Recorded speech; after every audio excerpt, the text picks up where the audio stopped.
1619 Project is attacking Martin Luther King Jr., as in they want to erase him from history. As you may remember, the 1619 Project being one that is about erasing history in general. Yeah, I was going to say. Yeah, so for people who don't know, this is the project which tries to claim that 1619 is the founding of the United States, really, because slavery is what makes the United States, and therefore when the first black people set foot in North America, and that's when America starts. Isn't even the assertion that 1619 was when the first black people arrived on America as slaves completely incorrect, historically speaking, as far as I'm aware? So if we go to the next one, we should have some reporting on this. The narrative, of course, started to collapse almost immediately. So you have the Atlantic here. The fight of the 1619 Project is not about facts. Yep, that's definitely the case. That's pretty obvious at this point. Because it was a historical nonsense. And if we carry on, we even have CNN who had to come out and be like, yeah, it's a load of bull. Like, yeah. Even CNN were like, well, we can't stand by this one, guys. Brian Stelter and Oliver Darcy, the guy who went after Alex Jones, is like, okay, yes, there's nonsense. All right, you got us. Yeah. You got us this time. And then if we go to the last one here, we have the New York Times who backed down and were like, yeah, okay, so we promoted this and then it was crap. So it's nonsense. And the lady in charge has decided that she's going to spend the rest of her life going after Martin Luther King Jr. because that's a smart thing to do, isn't it? So if we go to the next one here, we have Fox News reporting on it. New York Times, Nicole Hannah-Jones says Martin Luther King Jr. never called for a colorblind society. You know, it's just one of the most famous speeches ever made. Probably the only one anyone really knows. Yeah, exactly. Let's be frank. Yeah, I mean, I learnt about it in high school, yeah. and I'm not even American. So. Dude in the 60s, what did he do? Where he gave that speech about he wanted to judge people on the content of their character, not the color of their skin. It's the one thing everyone knows about him. And she's like, nah, he was actually a black nationalist segregationist like me. And it's like, that's very not based. And the reasons why, as we're going to mention, I've stolen Carl's Bible, the critical race theory book, and the obvious point of, I put the cross up there, but the obvious point being that they hate Martin Luther King. They want Martin Luther King's legacy destroyed. So if you go to page 15 is where I'm going to be taking these quotes from in case anyone has your lucky Bible at home and you want to read along. If you're lucky enough to own that. God. So the quotes in here, we've done it before, but I have to do it again because the frank point is that we need to get through to people. And I mean, everyone in the right-wing movement, let's say, so people being able to tell us to their friends and whatnot as well, is that, well, fundamental tenet is that the colorblind society is something that's evil and harms black people. We want to return to the good old days of segregation. And we have the quotes from them, so just from the book itself. In the construction of racism as an irrational and backwards bias of believing that someone's race is important, the American cultural mainstream neatly linked the black left to the white racist right. Race consciousness characterized both white supremacists and black nationalists. With its explicit embrace of race consciousness, critical race theory aims to re-examine the terms race and racism and revitalize the radical tradition of race consciousness. Opening lines in the summation. And once again, it's one of those things I've pointed out a number of times when people do this. They'll just state that something is the way it is something and then not refute it and just expect you to go along with it without an argument. Well, they said that it was the same as black and white racists, but it's not. Yeah, and just leave it at that. It's different when we do it. They do go on to try and make the argument. The argument is bunk, obviously. But the point being made that the American world decided that, well, racism's bad, we solved that problem. And the critical race theorists took that personally and were like, okay, we need to re-raise racial consciousness among who? Well, they say they want to raise the radical tradition of racial consciousness among African Americans and other peoples of color. Never really defined who they are. That's a fantastic idea. Why not? Okay. A tradition that was discarded when integration, assimilation, and the idea of colorblindness became the official norms of the racial Enlightenment. Mainstream legal thought came to embrace the ideas of colorblindness by appropriating Dr. King's injunction that a person should be judged on the content of his character rather than the color of their skin. Right. That's the introduction. Opening bloody lines. What are they laying out? Well, so there was this guy who did this movement who wanted people to be judged on the content of their character, not the color of their skin. And that ended segregation, and we think that's bad. We want the segregation back because we want racial consciousness among people with brown skin. So, what, we can make the black ethno-state. Well, yeah, we want privileges based on the colour of our skin. This is why I typically I've got bored of the point where I'm just like, right, these people are just black nationalists. But one of the things I find really funny is when you summarize it that way, it makes them sound like they're the Uncle Ruckus of segregation. So people who may not know, you should really go and check out the Boondocks. And this is a segment in which Uncle Ruckus, who's a character who is unironically characterized as what they would refer to as an Uncle Tom in the show, in which he is a black guy who venerates white supremacy. And he's like, yeah, so in this segment, he's venerating slavery as some kind of like glory days of black people. He's like, well, back in the slave days where we had everything set. And he gives this art, it's nonsense. Like, it's obvious nonsense and it's comedic. But the funny thing is, people like the 1619 Project or the Critical Race Theorists do exactly the same thing for the segregation era. Oh, yeah. I mean, it literally, as I just laid out, and the opening essays are, against desegregation. They're like, yeah, so back in the segregation days, things were better because we could at least be segregated from the whites. I'm like, right, okay. I mean, you were literally the Uncle Ruckus of the segregation era. But okay, radio. Anyway, go and check that out, people who haven't, because it's really funny as well. So let's go to her trying to go after Martin Luther King for being a bad man. What did he do? Well, he dared say that maybe we shouldn't be racist. And she took that personally.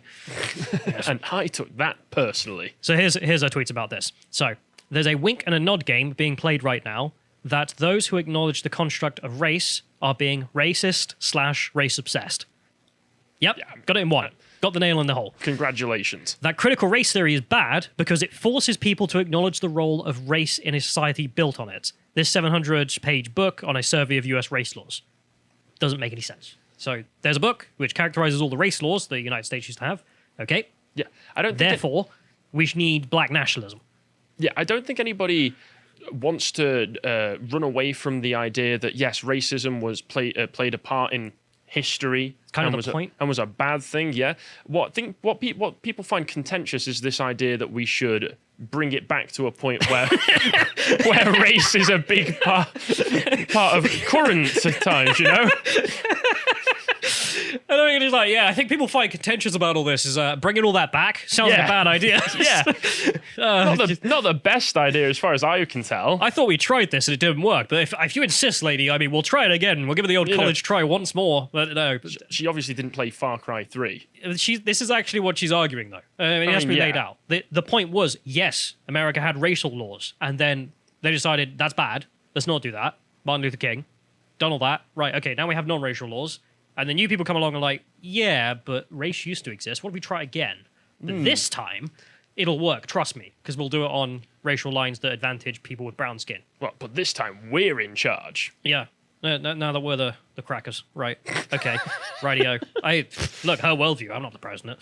Anyway, so if we continue with this weird rant, so if we go to the next link on here, there's another post from her in which says, the people who have been categorized as black suffer discrimination in every area that we measure, are at the bottom of every indicator of well-being, and yet some would have us deny the history that led to this, and instead would have us all ignore it.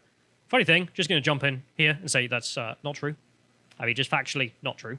And this is something I find quite irritating when we have discussions about, let's say, racial advances within different countries. How is X ethnic group doing within X country, right? Mm-hmm. Whenever you do this outside the United States, we look at ethnicity. Don't look at race. We look at how are Nigerian blacks, for example, doing compared to Indian British, or Caribbean black, or white British, or so on and so forth. Like, these groups are always broken down. We talk about the UK. We've done it many times.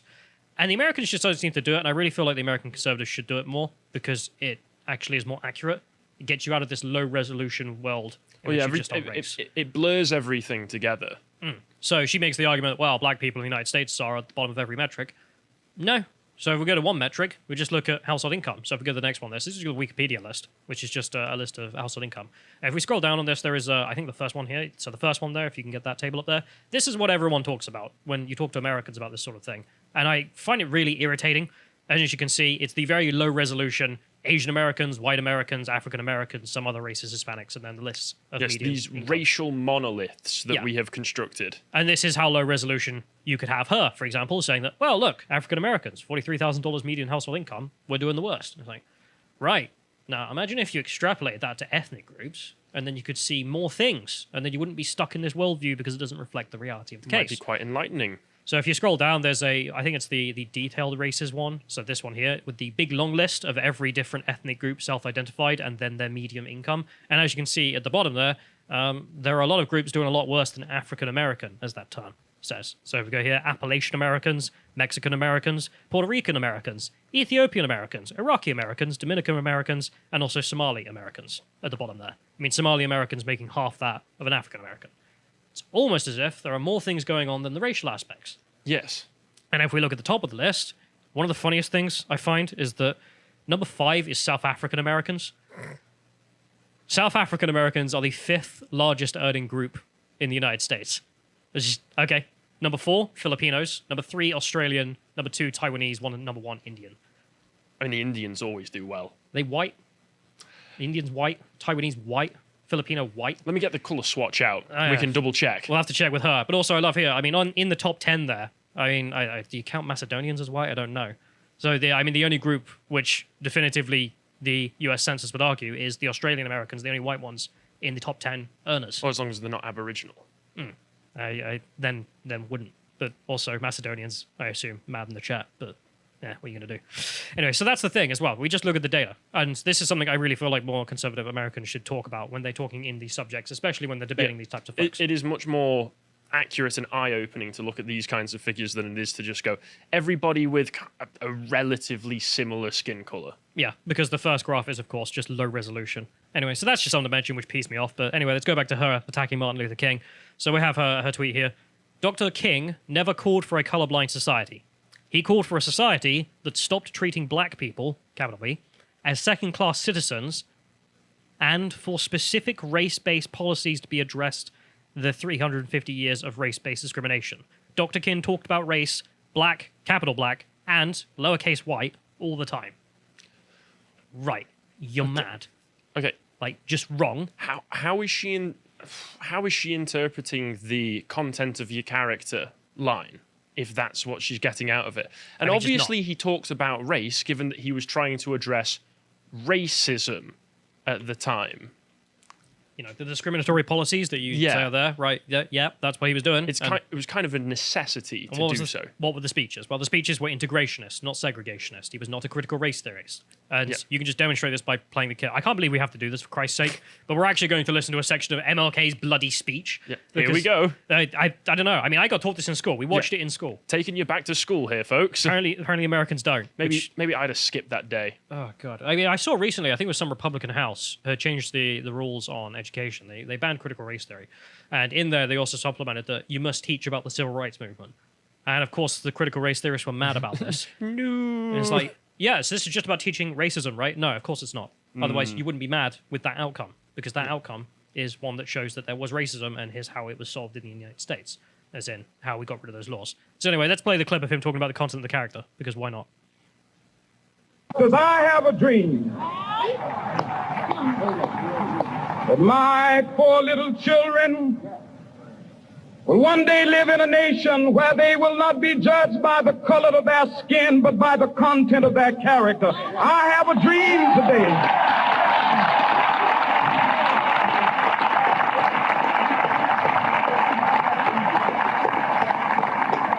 I have a dream that one day, down in Alabama, with its vicious racists, with its governor having his lips dripping with the words of interposition and nullification.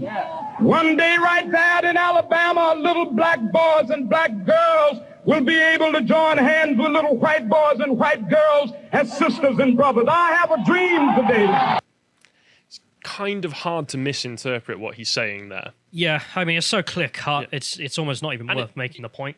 Even now, just because of the fact that all of this critical race theory nonsense is coming about, it's still very powerful to watch, to be perfectly honest. Yeah. I mean, compare that to the conversation of, well, so the United States thought race consciousness looked pretty damn racist, so we've intellectualized it, so now it can come back.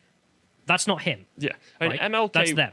MLK was explicitly discussing integration, and he was doing it with the power that he had as, you know, he had that sort of a preacher fervor that he put into it in a positive way, and he was talking about people basically holding their heads high, whereas critical race theory is talking about, oh, we're all victims, oh, we're all so downtrodden. You know, there's a but it's more the point of distinction. They're literally arguing for race consciousness, literally arguing for segregation on the basis of race. And it's like, right, okay, so these people could not be more removed from these folks. Oh, yeah. And the idea that, you know, he's one of ours, you are living in fantasy land, and just by the video evidence, it's just annoying the fact that we even have to make this argument, but right, okay, there it is. So if we carry on, we actually have some more from her, which is also just insane. So if we get the next one here. Again, I mean, to the people who literally spend their life trying to rewrite history, and they're like, yeah, we'll rewrite Martin Luther King to a black nationalist. Good luck. Good luck with that. Anyway, she says in here, this has been a game that many white conservatives and white moderates... What's a white moderate? What kind of worldview do you have to start viewing people as white moderates? Just a normal person, I'd No. expect. Oh. They view a white moderate as someone who's like, I'm okay with some preferential treatment on basis of race, say affirmative action. Okay. So the leftists, the white leftists who no one can stand. That's a white moderate to them. It's like, again, most people would say conservative moderate, socialist moderate, or something like that, right? If nothing else, it makes it clear how extreme these people are. Yeah, because you view the world through ideology. There are people who have this ideological viewpoint, that ideological viewpoint, not white moderate, as in, like, you know, their ideology is being white. Okay. Evil moderates. Anyway, these white moderates have played since the end of legal discrimination that if the explicit use of race could no longer be used to their advantage, but instead was used to rectify the legacy of slavery, then it must be condemned. Not rectifying the legacy of slavery. You've never met a slave. What? You don't ever interact with anyone who's a slave. You don't even know what a slave is. You've never seen one in your life. There is still them. You can go find them in Africa and the Middle East and South Asia. Not in the United States of America. Not there. You're not going to find them. Maybe you can find some modern-day slaves, but again, you'd have some things to say about the white supremacist system upholding that, wouldn't you? Anyway, so I mean, it's just the dumb nuts. Yeah. But if we carry on, I wanted to end on just a segment in which we had Fox News having a guy on who was talking about this sort of stuff, and he was saying, well, how can you actually fight critical race theory in schools in a practical term? Because people like this will turn up and start attacking such institutions as the idea of judging someone on the content of their character rather than the color of their skin. Yes. Right? And I think Martin Luther King is a fantastic nail. So it's the one point they will end up going after. I mean, as stated in the introduction of the critical race theory Holy Bible over there, that they're quoting, yeah, Martin Luther King set up this framework and we have to destroy it. Yeah. Because he's brought in a world of colorblindness, and that doesn't help black nationalism. I mean, they're explicitly anti-liberal in their attitudes. Yes, but it's also a point in which no one but the dumbest of the dumb can't see through what they're doing. I mean, when you have these endless arguments, I mean, maybe you have an argument with a friend who's not really switched on this sort of stuff, and they start thinking, oh, no, they're just trying to argue against racism or something. Right, watch them start to attack Martin Luther King, and watch your friends like cogs start to turn. Because there is no way no one's going to not figure that out, where they're like, yeah, okay, so this Martin Luther King guy was bad because he wanted desegregation. And then you really think that your grandma, who doesn't know anything about any of this, is going, hang on.